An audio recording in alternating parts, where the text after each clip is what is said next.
probably enjoying this warm weather, and he's still on his bicycle. That would not surprise. Mark him late in the attendance book. Yeah. Oh, can you hear me now? Yes, I'm fine. Can you hear me? Yeah. I didn't realize I was on mute too. Okay. So The only one yeah, okay. okay, that's good. Gary, you do have quorum now, and we are streaming live, so you're ready to start whenever you're ready. Got our quorum, okay. Okay. Well, I will call the November 17th, 2021 meeting of the Grimsby Active Advisory Committee to order. Again, remind everyone the meeting's being screened, live streamed, and recording of the meeting will be archived on the town of Grimsby's website following the meeting. With that said, any disclosures of pecuniary interest? Good, I can move on. Acceptance of the agenda. Can I have a motion to accept the agenda? Thank you, Bruce, and a seconder. Thank you, Philip. All in favor? The agenda is accepted. Just let me fill in this little. Okay. Bruce. And Phil, thank you.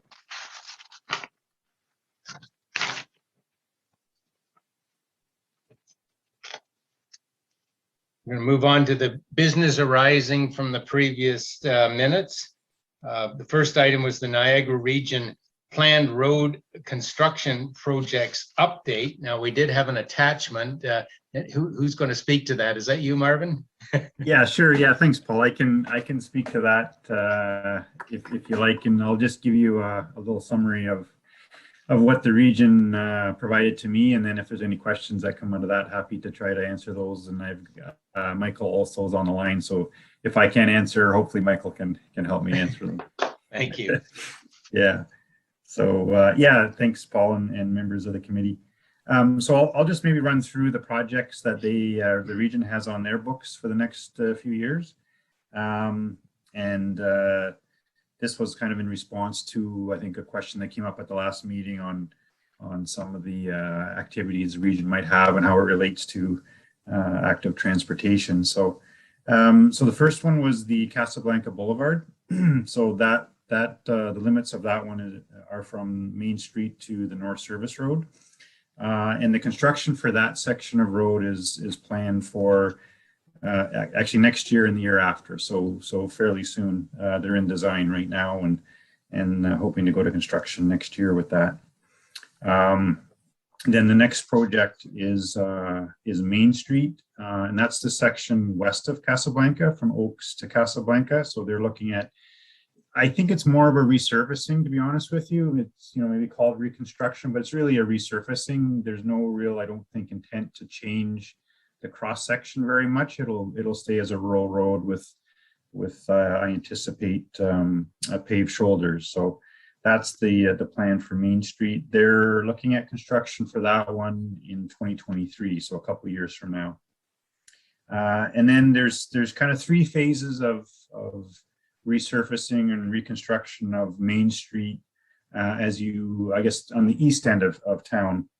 So the first section that the region plans is from the new high school to Parks Road North.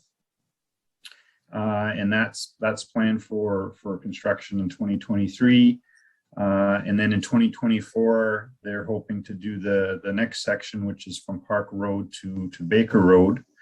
And then they've got a bit of a gap, I'm guessing, to try to get all the design and everything put together to finish off the last piece they want to do on Main Street from Nels Road to Orchard Parkway. And that's 2026 right now. So I suspect like any municipality or region, those dates are targets. And so, I don't think we can hold them firm to it, but that's their plan right now. So if there's any questions on those, maybe we can try to answer those. Anne, you're on mute. How do you tell someone they're on mute? I thought I unmuted it. All Thank right. you. Okay. My biggest question, I guess, is you're doing a lot of different sections of Maine, but the part that I think is totally being neglected is Maine West between Casablanca and Elm Street. Between Casablanca and Kerman Avenue, there are somewhat shoulders, but they're full of potholes, and it's almost impossible for a cyclist to ride on the shoulder between Casablanca and Kerman. Between Kerman and Elm being where the museum is, for example, there is absolutely no shoulder at all. The sidewalk only has a small curb separating pedestrians from car traffic, and there are huge dump trucks, big school buses, a lot of big vehicles using that section. And I can't believe that all this list here hasn't addressed that. Is there anything that's going to be done to make that section safer, Brandon? Yeah, and I'll try to answer that. And Marvin. yeah, no worries. And I know what section you're talking about. The section actually from Kerman to I guess Mountain is a section that the town actually is targeting water main replacement on. But the road itself for reconstruction, it wasn't on their list, but that is certainly a section we could reach out to the region to find out maybe why it's not, or perhaps it's beyond their 5-year window, and that's why they didn't provide it. But what they've given us so far, that section is not on their list. But in terms of making it safer, and we may get into that a little bit later on too in the meeting, as if there are specific things that the committee is concerned with, if those could be kind of collated or combined into a document or something that we can take away and as staff and maybe talk to the region about, we'd be happy to do that. Well, for safe cycling, I mean, with the GO station, and there's this whole big project between Casablanca, on Casablanca, between Maine and the service road. But where are all those people coming along Casablanca from the service road to Maine going to go? They're probably not that many are going to head towards Oaks. Most of them are going to head towards town. So most of that traffic, automobiles and cyclists, will be heading on that new section of Casablanca down to Maine, and then they're going to face this disaster, with shoulders that are full of potholes. And then when they get to Kerman Avenue, it's actually really frightening to see people going on their bikes past Kerman Avenue, and there's big dump trucks, and the only way that a car could pass the pedestrians is to wait till there's nobody coming the other way, in order to be able to be safe. I'm really surprised they're not thinking about, once the traffic comes down Casablanca, where's it going? Most of it's going to head to town. So that's a good question, and we're happy to reach out to the region maybe for next meeting to find out where that section might be on their list.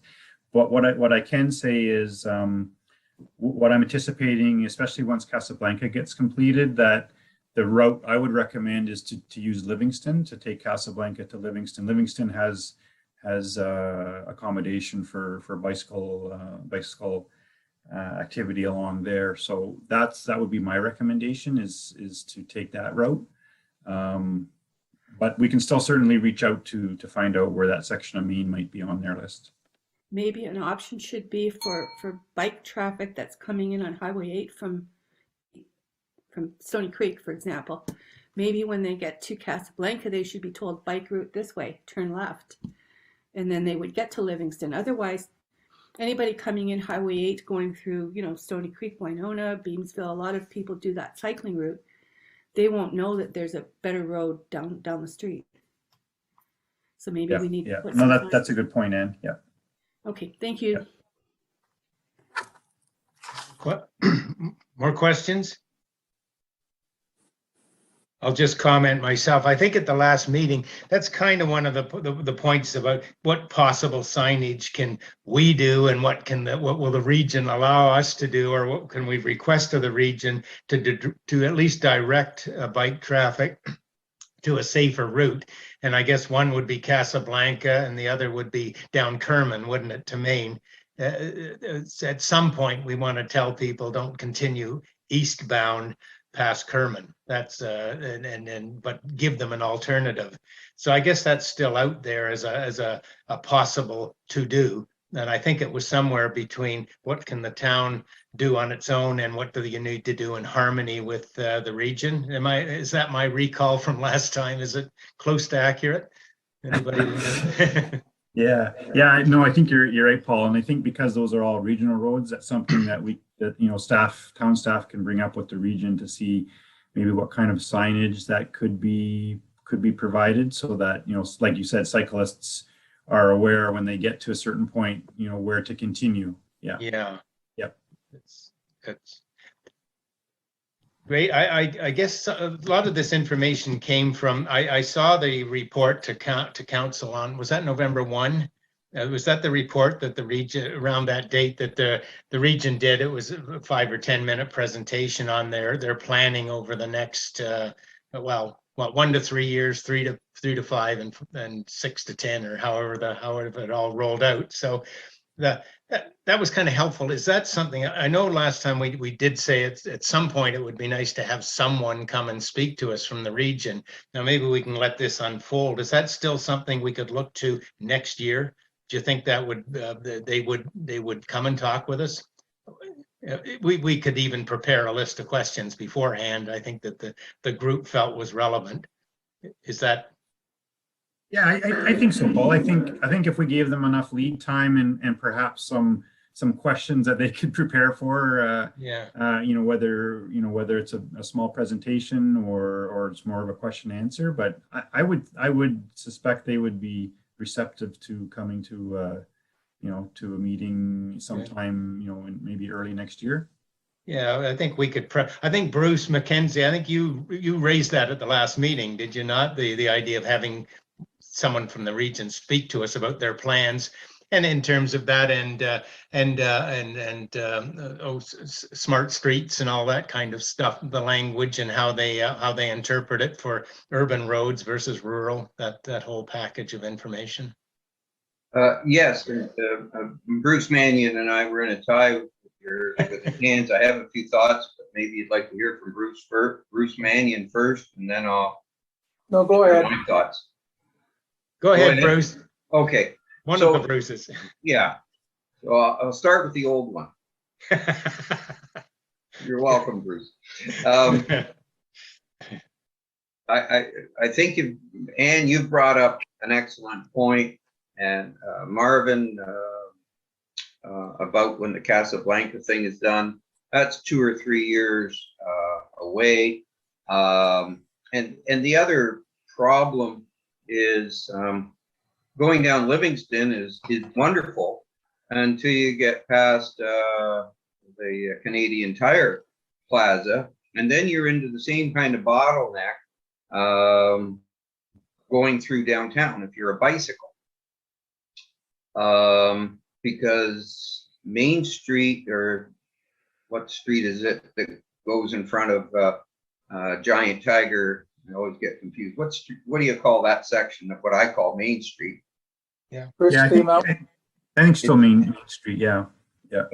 So because they're doing the Reimagine project there, and compliments on that, but simply a question of narrow road, fitting bicycle lanes into that with whatever is reimagined is going to be another challenge. Kerman Avenue, it's a nice wide street. Now Marvin, it's a town road, correct? That's correct. Yeah. Okay.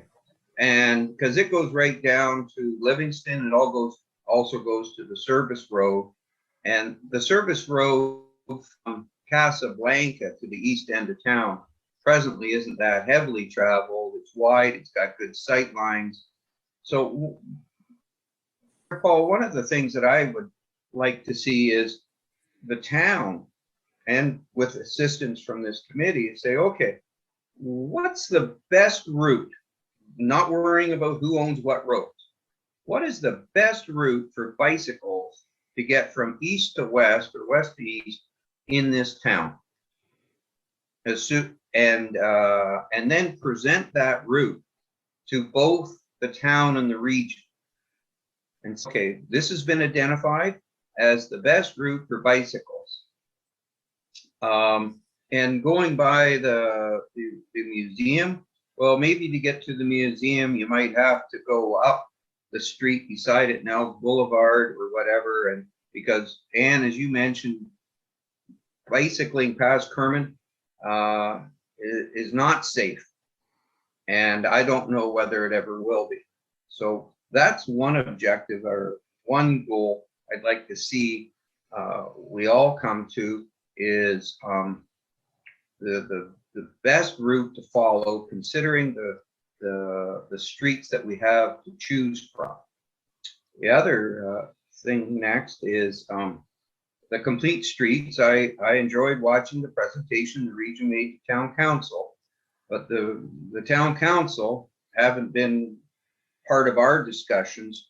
So there were no hard questions, or shouldn't say hard questions, questions that we've been dealing with. And one is the definition of complete street is on that section from Oaks Road to Casablanca. Will that be, Marvin, a paved road with a bike lane? Because I don't, as a bicycle, it doesn't care about curbs or whatever. But we would like, I think, to know what that route would look like. Before it was mentioned, well, they're not at the design stage. I think the region knows what a rural road will look like when it's finished, and they know what an urban street will look like. We've seen Casablanca. And then timing, as Anne mentioned, do you do between Oaks and Casablanca first, or do you do another section first? Where is the biggest priority? And of course, the region has to look at traffic, vehicle traffic, and bicycles, unfortunately, don't come to the top to the priority list, but they do need to have consideration. The other thing that I stressed, and I think the committee was in favor of looking at in our last meeting, was the introduction of what I call soft infrastructure on roads, whether they be regional roads and again, town roads. I go through different communities. I see bicycles painted on the roadways. I see partial bike lanes, dash lines, and even Lakeshore Drive in Burlington, which is a narrow road, lots of traffic, but they've illustrated a bike lane on both sides of that road. It's only 30 feet wide, that road, but there's been an attempt to indicate to vehicles that they're sharing the road. And I don't see this in Niagara. The odd municipality, I shouldn't say that. I don't see this on regional roads. And even Livingston, which is a complete street with bike lanes, I think, that idea of educating and informing the public that we need to share the roads is important. It's economical. You shouldn't have to wait 3 or 5 years for a public relations campaign with painted lines, signage. What community was I in the other day? Oh, Burlington, where certain laneways near intersections have a green strip in them, indicating that that's a bike lane in a heavily congested area. Plains Road and the QEW in that area. You see these kind of things. So I would like to see, I guess, from this committee to the town ask to develop a program in the town that the region can match, because we bicycle on town roads and regional roads. And as to a bicyclist, we don't care whose road we're on. We're on a Right. public road. Right. So, but somebody has to take the leadership. And Marvin, I got a few dollars in pocket, not many, Paul, don't get excited, that I think would say that the town has a better ability to put in a suggestion for what, again, I call soft infrastructure to improve the climate for biking safety in the town. And I think this is all parallel to our review of what's that thing called for process or program called for bike-friendly communities. I'm sure if you go through that questionnaire and their website, you will see all kinds of examples of soft infrastructure for bicycling. We don't have to reinvent the wheel. We basically can pick and choose from that catalog and say, this is what we would recommend going into streets in Grimsby. Because Marvin, I think you've spoken about your transportation master plan in Grimsby. Is that coming up next year? Yeah, that's the plan, Bruce, is to budget for that for next year. It's currently on our program. So yeah, we're hoping that we can bring that forward and it'll get approved for next year. Okay. So yeah. From your viewpoint, am I blowing smoke or smoke thing, or is there a chance to have a good emphasis on the transportation master plan in Grimsby, deal with bicycle and pedestrian safety? Yeah, and I think there's certainly a component of the plan with, and maybe I'll speak to maybe that section of West Main, Bruce, that or Main Street west of Casablanca, and then maybe I'll ask Michael if he could maybe provide a little bit of information on complete streets. He's more familiar with that, and I believe sits on the committee that they're with the region to come up with a complete streets guideline. So I think Michael maybe can provide some more information on that for us, Bruce. But that section of Main Street that you spoke of, what I'm pretty confident it'll look like, it'll look very similar, I think, to what it does now. Obviously a new asphalt surface with paved shoulders, wide enough, to safely ride a bicycle along.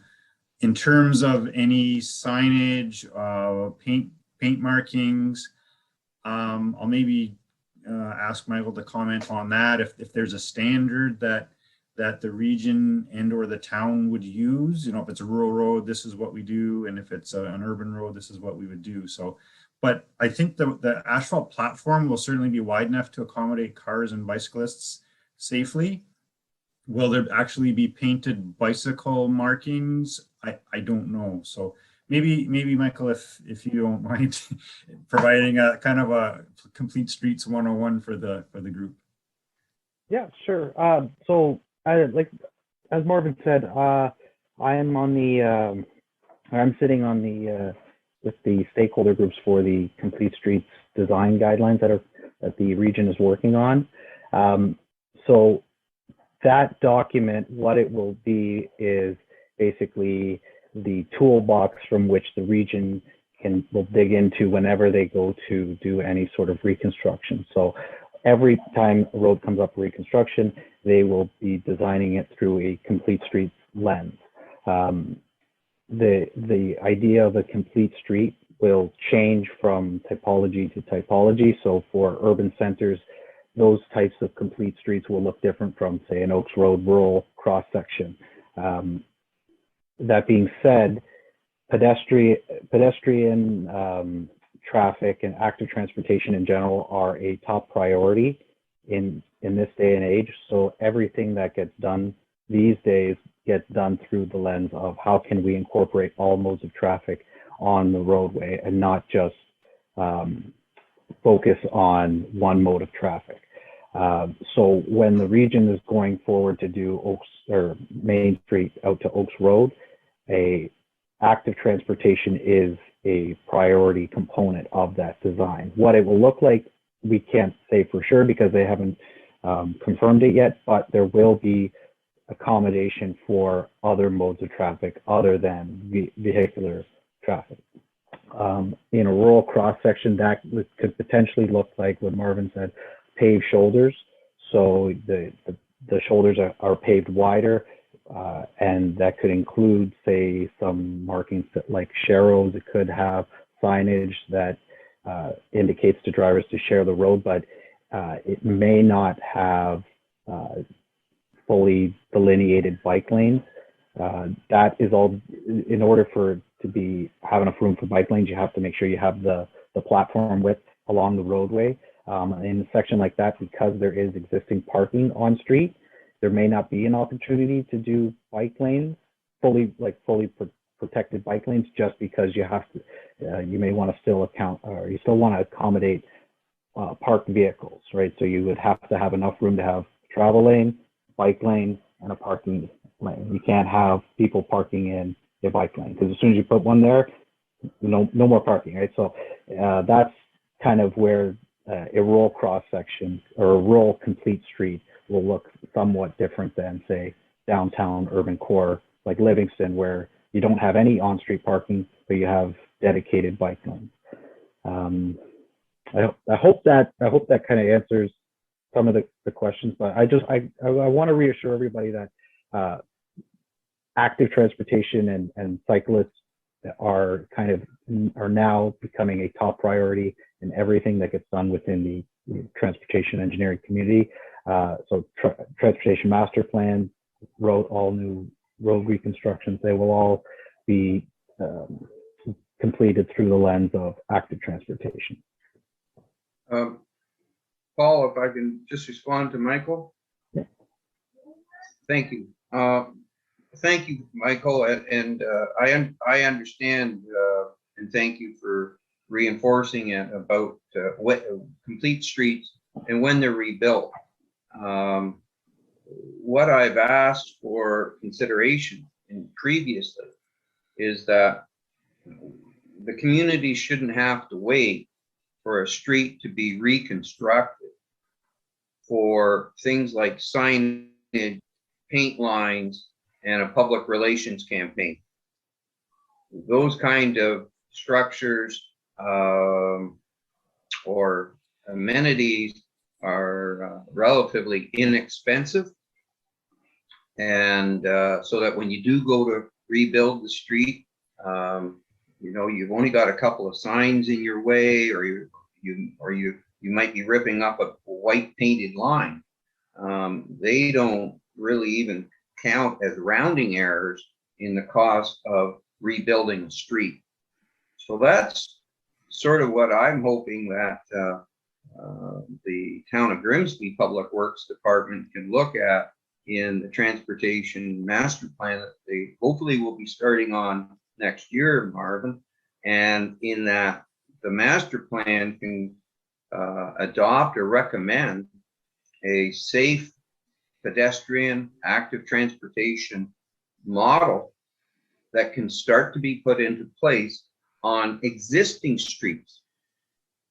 Because as to participating in the safe bike community, I think we would score low on that application or in that program, because I don't see it. One other thing, and then I'll shut up, Chair. And you mentioned about Highway 8 and the bike lane full of potholes, is that if you drive on Highway 8 from here to St. Catharines, that road is, I'm going to say, deplorable in most places. It's just not been maintained for the last how many years. It's hard to find a section that's been repaved. It's hard to find a section that has a proper bike lane. It's disjointed. And follow that road of Peninsula Ridge winds down through that valley and curve up and curve around. it's not a welcome map to visitors to the region who go east-west along the wine route, and it's not pleasant for people who live here.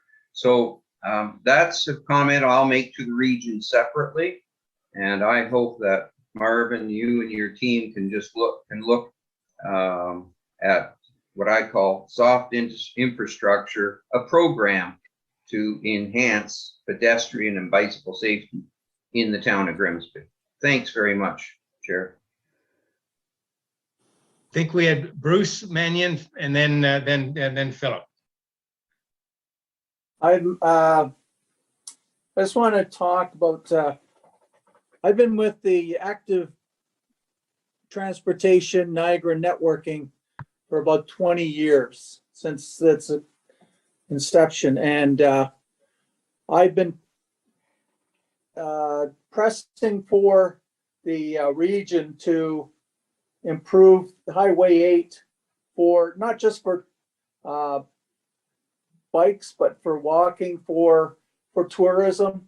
But that was 20 years ago, and they said the Highway 8 improvement for bike lanes and to fix up and everything was a 10-year plan. 20 years ago. So I'm not holding my breath for the next 2 or 3 years. So that's all I want to say. Philip? Through Chair Marvin, this question's for you about the master plan. When you've developed the master plan, did you take into consideration traffic, bike traffic? Because we as a committee are sitting here and saying, I never go up Highway 8. I don't know why. We need to get that fixed. We need to put signs up for that. Yet when I look around the community, most people don't bike up that way.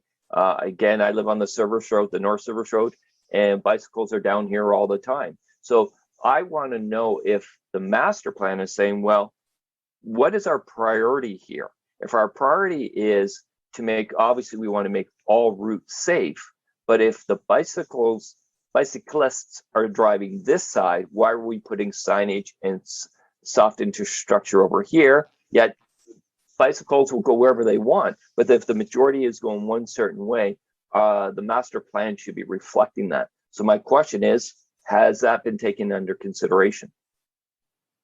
Yeah, no, that's a good question, Philip. So in terms of the master plan, that still has to be, I guess the terms of reference for that plan to be prepared is still has to be done. So there's opportunity to essentially put into it whatever we want or need. But you raise some good points, and certainly that would be incorporated into a plan is to look at, I think, not only what is the best route, and maybe back to Anne's point, the best way to get bicycles or bicyclists from one end of town to the other, and maybe it's not Main Street, but to your point too, and Anne's, is if a bicyclist is planning to use those routes, is there anything that can be done? So I think the plan could look at both those components. And certainly, a large component of the plan, of course, is, how do we move vehicles around the roads? That's important, but also how do we also move, people walking and on bicycles too. So I think it's going to blend all of those together. So, what the actual terms of reference looks like, that's something, Michael will be playing a large part in. Do you have anything maybe to add on that, Michael, in terms of the master plan and what it might look like once we do roll it out? Yeah. So all the questions that everyone's asking tonight are they're all good questions, and these are all things that are considered during the master plan process. The whole idea of the master plan is that it's going to you're planning for what your road network or your infrastructure is going to look like over the next 20 years. So the biggest difference in today's day and age and how they complete master plans is the shift, like I said, the shift from an auto-focused road network or infrastructure to a more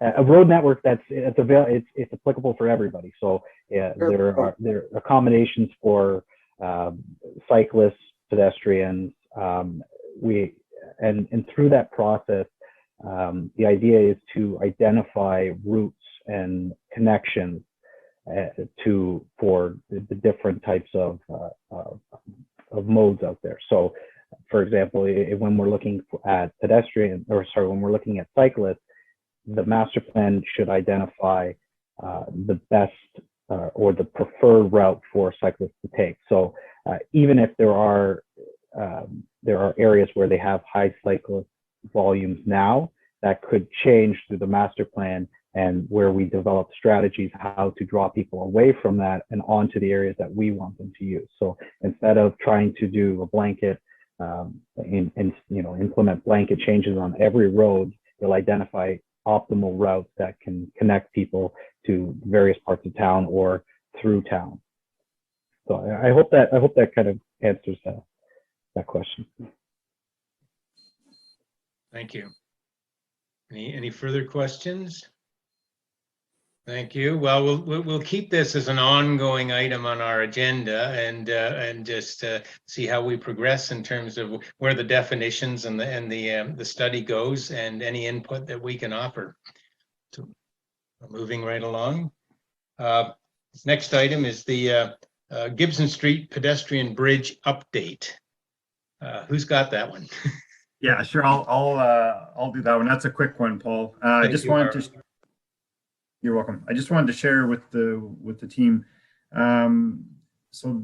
We actually just heard today. We've been working with the contractor, and you can appreciate they need to bring in some crane company and so on. So we just actually heard today the intent is, weather permitting, for the contractor to actually be on site tomorrow to start setting up and getting ready to do the work they need to actually remove the bridge from where it's sitting now and get it ready for a crane to come in and actually lift it out.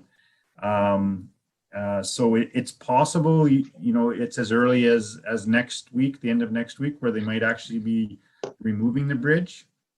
But there again, it's subject to how the weather and how quickly they can get their work done. But so it's starting fairly quickly. They're hoping to get the bridge out, I'll say, certainly in the next few weeks. But then it's going to be a bit of a waiting game because of materials and getting the new bridge manufactured and put together. So I'm expecting that won't happen until early next year. So there should be some activity in the next little while removing the bridge, and then I think there'll be some work. The contractor has to build the new supports, abutments for the new bridge. So they'll be working away on that, and then there might be a bit of a lull before they can actually put the new bridge in. But hopefully by next, I'm hoping by next spring that'll be in for the next kind of walking season. Thank you. Any questions? I have one, Marvin, and I given that I know there's been some thoughts about how do you repurpose a bridge. You got all that nice steel there, and it's a shame to throw it in the bin. And I gather it's hard to find a taker to use that bridge. Has there been anybody taking a shot at reusing that bridge, or where will it end up? The one that's being lifted away. Yeah, no, good question. So question was raised by before as well by actually one of the local residents, and we reached out to our bridge consulting engineer, kind of a one last effort to say, hey, is there any opportunity at all to reuse a piece of the bridge or all of it somewhere else? And their professional opinion is no, certainly not for public use. It's just too far gone in terms of, whether somebody privately, put it on their farm or something like that. Right. That's not, I guess, out of the question, but certainly for the town or any public use, no, it's pretty much served its useful service life, and the new one will go in and hopefully last, another 75 years or more. So. Yeah, no, that's a good question though, because from the top, it doesn't look too bad. If you crawl underneath, and I haven't, but I've seen photos. It's pretty rusted out. So It's all the cross supports underneath look pretty yeah, rough. yeah, But yeah, you're right. The top of it, it looks like a brand new bridge. yeah, It just seems a shame to just put, I guess, scrapyard if no one takes it. Yeah, and I'm sure the contractor that's removing it has plans for it, whether it's scrapping it and getting, just getting some money out of it by the weight, or whether reusing it privately. I don't know. We leave that up to the contractor, but yeah, and that's a good question though, Paul, because it does look like a nice bridge. Should anyone come up with a request or see an opportunity, would they who would they approach? The company that's going to haul it away, or you, or how do we get these people to meet each other? I put it out there with some of our Bruce Trail places, just in case there was an application. It's a nice piece of bridge. So far, there's been no one yet to figure out how to use it. But if there was, who do we go to? I think I would probably recommend if somebody was interested, putting them in touch with the contractor themselves. I suspect when the contractor bid on the project that whatever they were going to do with the bridge, and there again, whether it's just scrapping and getting some money back out of the material, was incorporated into his pricing. Yeah. So that would be probably a discussion with the contractor on that. Yeah. Thank you. You're welcome.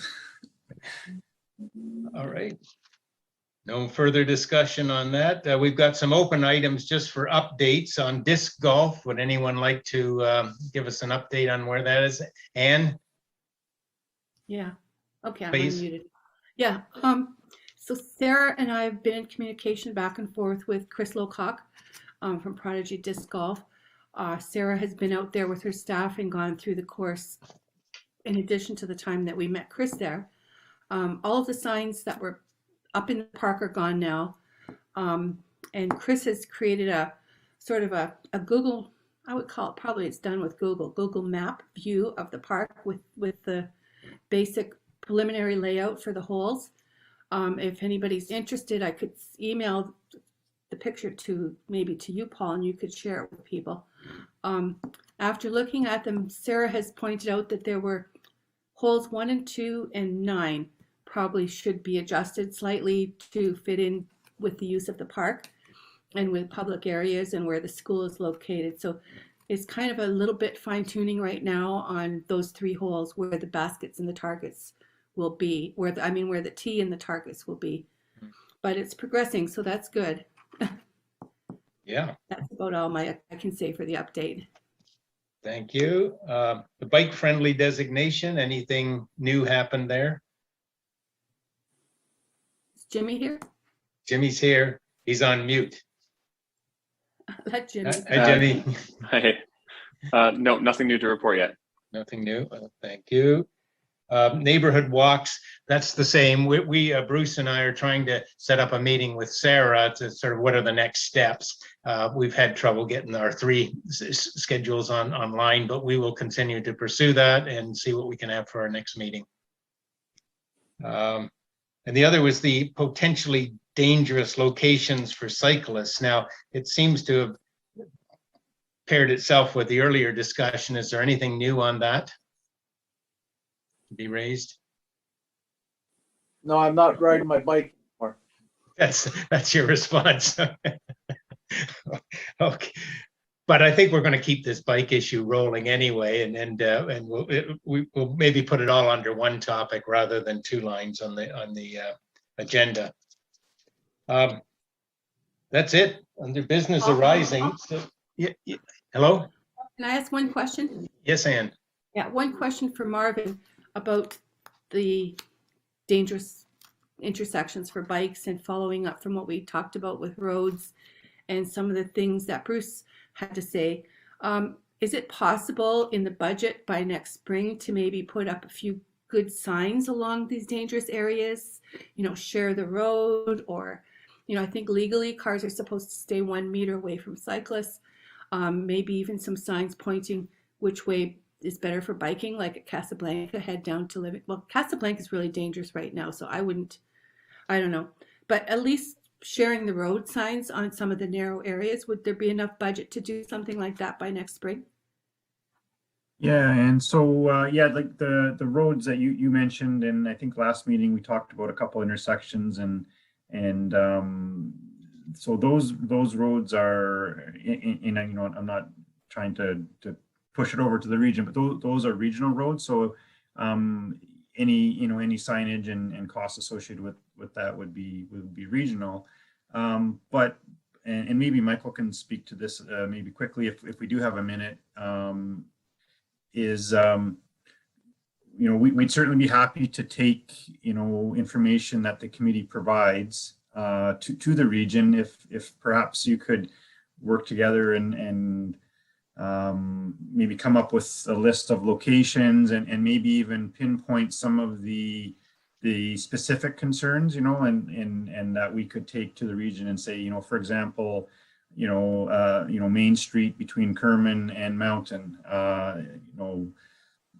you'd be looking for some sort of signage, along that section. And if you could maybe help out in that regards, and then that would be something the town could take through to the region. I don't know if Michael, do you have anything more on that may be helpful? No, well, that was what you just said there was good. And I guess adding on to that, what Bruce was talking about earlier on with coming up with a preferred route through town. This could be something that this committee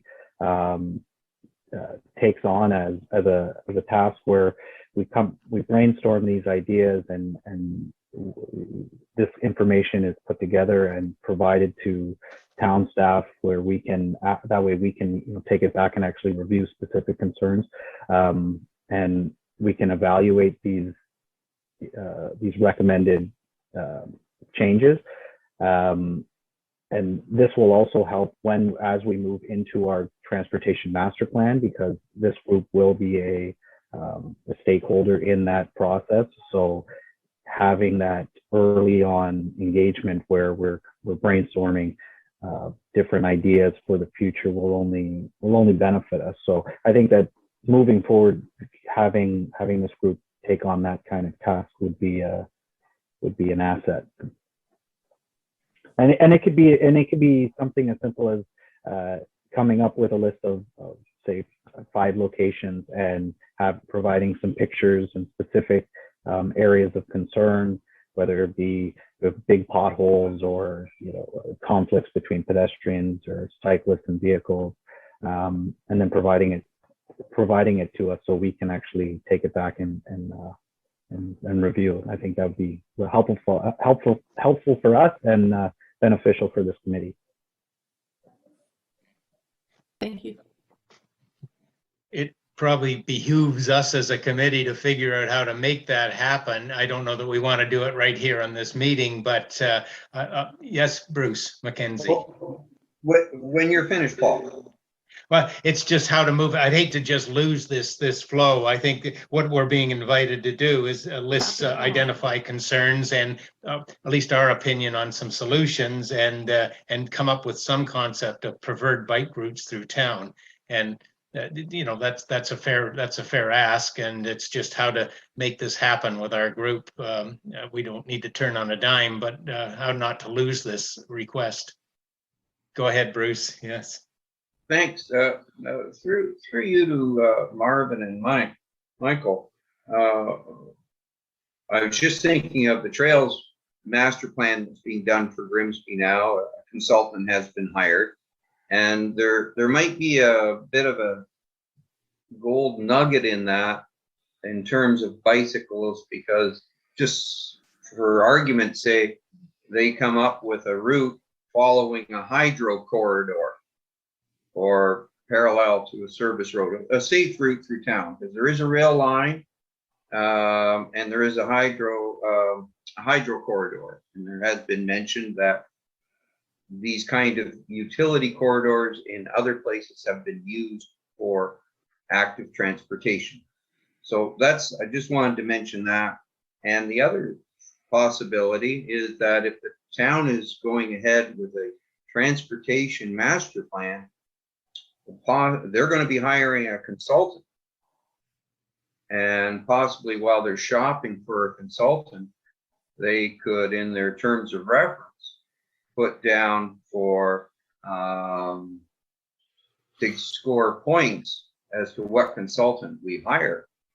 The consultant should be able to bring a strength in active transportation planning, and or bring in a sub-consultant for active transportation planning. And then the one consulting team can bring this all in together.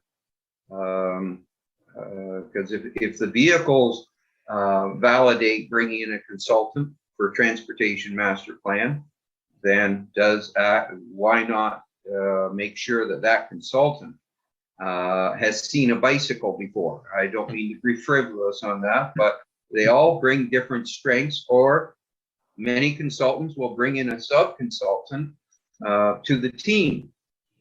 So they bring a complete package so they can get those points so that they can be selected as the consultant.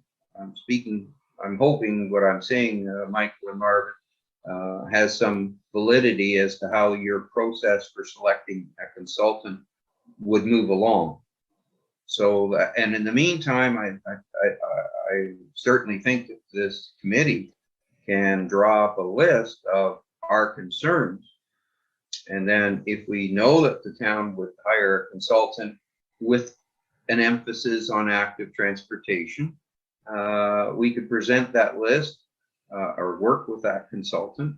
And if that can't happen, then we would have to wing it ourselves and do the best we can. But I think there's some ideas from around the world and other municipalities, other provinces, where they've done this. And so that's my 2 cents. Thanks, Chair. Yeah, that's, if I could comment just quickly, Paul, I think you hit the nail on the head, Bruce. That's exactly what we'll be looking for is we'll be looking for consultants that can essentially do everything, if not under one roof, if they have to bring in a sub-consultant. But yeah, we'll be making sure that whoever does get retained has the capabilities to do not only look at cars, but also people and bicycles as a whole package. So that's going to be key. And like you said, then there's points obviously allocated for those pieces.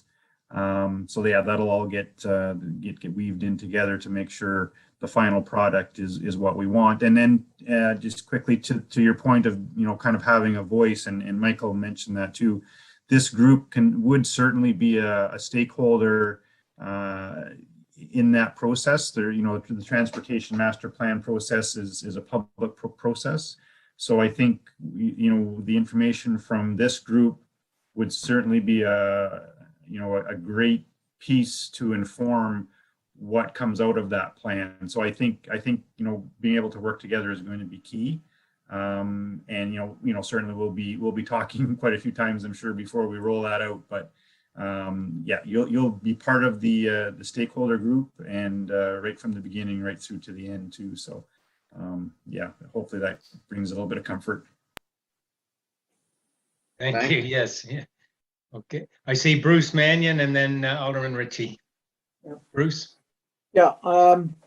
With the consultants, the different consultant groups that I work with, what they do is once they start working on the project, they usually invite people that from the community to come to their meetings and put their input.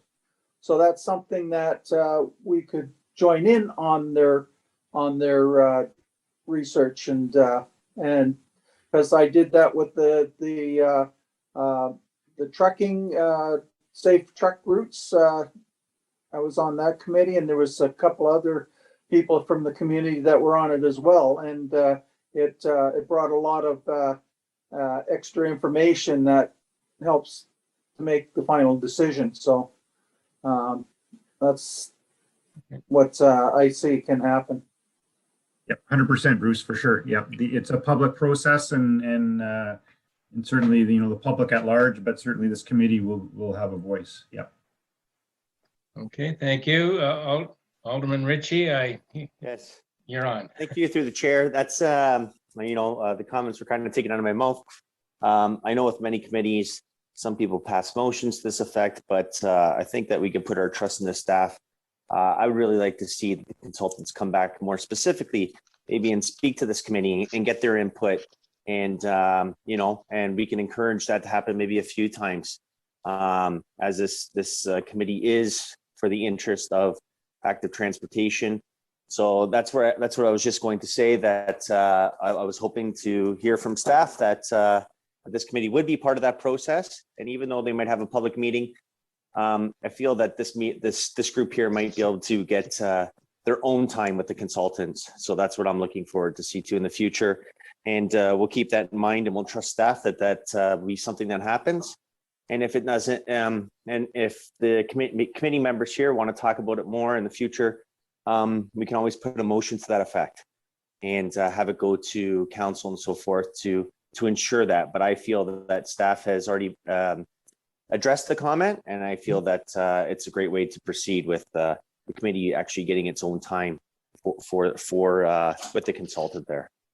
And that would help address all the concerns committee members here may have. It may not address them all, but at least you'll have an opportunity to be heard and move forward with it. So, Thank you. Yeah, I think we're all comfortable with that. That's my sense anyway, right now, which is a good thing. Okay. No further questions. I have to do a resolution. I have a blank form. So I think the resolution goes something like, be it resolved that we just discussed everything on the business arising from previous minutes. And I will send out some notes to our group separately about the identifying bike areas and concerns and optimum routes, and find some way to pull that together and then get it to, would it go to you, Mike? Michael or Marvin or both of you, and at least get it Yeah, in. sure. Yeah, if you Paul, yeah, sure. If you want to send it to both Michael and I, Okay. Yep, that's perfect. Yep. Good.